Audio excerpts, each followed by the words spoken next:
मेरा नाम डॉक्टर सुनीत प्रकाश तिवारी है। मैं एक यूरो सर्जन हूँ और ये वीडियो यूरो सर्जरी के बारे में नहीं है। ये वीडियो है आपको एक जानलेवा बीमारी के बारे में जो जानवरों के काटने से होती है। जी हाँ, मैं बात कर रहा हूँ रेबीज के बारे में। और रेबीज एक ऐसी बीमारी है जो मेडिकल साइंस की थोड़ी भी नॉलेज रखता है या फिर आम जनता थोड़ा पढ़ा लिखा भी है, वो जानता है कि रेबीज एक जानलेवा बीमारी है और एक बार आपको रेबीज स्टैब्लिश हो गई आपके शरीर में, मौत आपकी हो सकती है। पहले आप वीडियोस देखिए, फिर मैं आपको बात करता हूँ आपसे।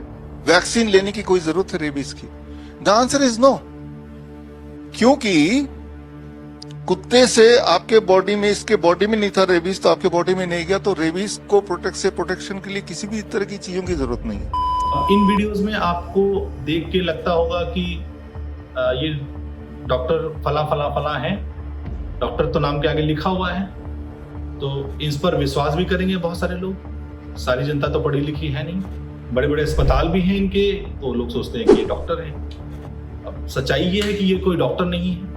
इन्होंने कोई एनएमसी गाइडलाइंस के थ्रू जो कोर्सेज होते हैं ऐसा कुछ नहीं किया है जैसे अपने नाम के आगे डॉक्टर लिख सकें। इन्होंने कोई फर्जी डिग्री ली हुई है डायबिटिक न्यूट्रिशन में, विदेशी डिग्री, वो भी इंडिया में मान्यता प्राप्त नहीं है। उसके बाद भी अपने नाम के आगे डॉक्टर लिखते हैं, जगह जगह सेमिनार करते हैं। और तो और सोने पे सुहागा ये है कि इनके हॉस्पिटल्स हैं पूरे इंडिया में, तो काफी बड़े बड़े हॉस्पिटल्स। तो ये स्वतंत्रता इनको मिली हुई है, सिर्फ इंडिया में ही ऐसा हो सकता है। यूएस, यूके और पश्चिमी देश हैं, उसमें इस तरह के जो क्वैक्स हैं वो पेशेंट को टच भी नहीं कर सकते, बिकॉज वहाँ पर रूल्स एंड रेगुलेशंस हैं।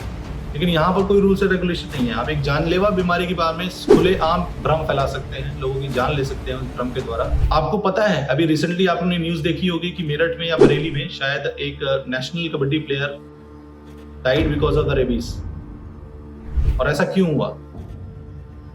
ऐसी भी तो पॉसिबिलिटी है कि उसने ये वीडियोस देखी हो और उसके सबकॉन्शियस माइंड में कहीं ना कहीं ये घर कर गया हो कि रेबीज की वैक्सीन जरूरी नहीं है, तो उसने नहीं लगवाई और अल्टीमेटली बेचारा यंग कबड्डी प्लेयर, एक promising Indian kabaddi player, died because of rabies. तो एक सोशल मीडिया पे एक भ्रम का वीडियो, एक हेल्थ रिलेटेड ऐसी वीडियो जो एक जानलेवा बीमारी के बारे में, वो खुलेआम दिखाई जा रही है और इस पर कोई एक्शन नहीं है। तो मैंने ये सोचा कि कम से कम मेरी जो व्यूअरशिप है उसके थ्रू मैं आपको ये आगाह करूं कि इस तरह के वीडियोस आपको दिखेंगे, क्योंकि इन पर कोई रोकथाम नहीं है। खुलेआम ये एक जानलेवा बीमारी के बारे में भ्रम फैला रहे हैं। अरे भाई, तुम लोग थक गए क्या? तुम लोग थक गए क्या गठिया का और बवासीर का इलाज करते करते? अभी जानलेवा बीमारियों के बारे में तो भ्रम मत फैलाओ ना। कम से कम डायबिटीज का इलाज करो, रिवर्स करो डायबिटीज को। ये सब खेलो ना क्रॉनिक डिजीजेस में, जैसे आप लोग का मेन फंडा रहता है। लेकिन आप एक जानलेवा बीमारी के बारे में जब भ्रम फैलाते हो तो उससे आप बहुत सारी जानें ले सकते हो।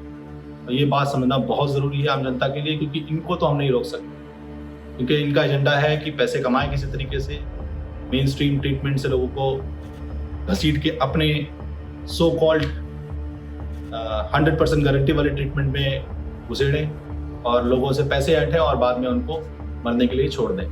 लेकिन आपको ये डिसाइड करना है एज ए भारत की जनता कि आपको किसको चूज करना है अपने ट्रीटमेंट के लिए, एक साइंटिफिक एविडेंस बेस्ड मेडिसिन को या फेकोपैथी को। Thank you so much for watching.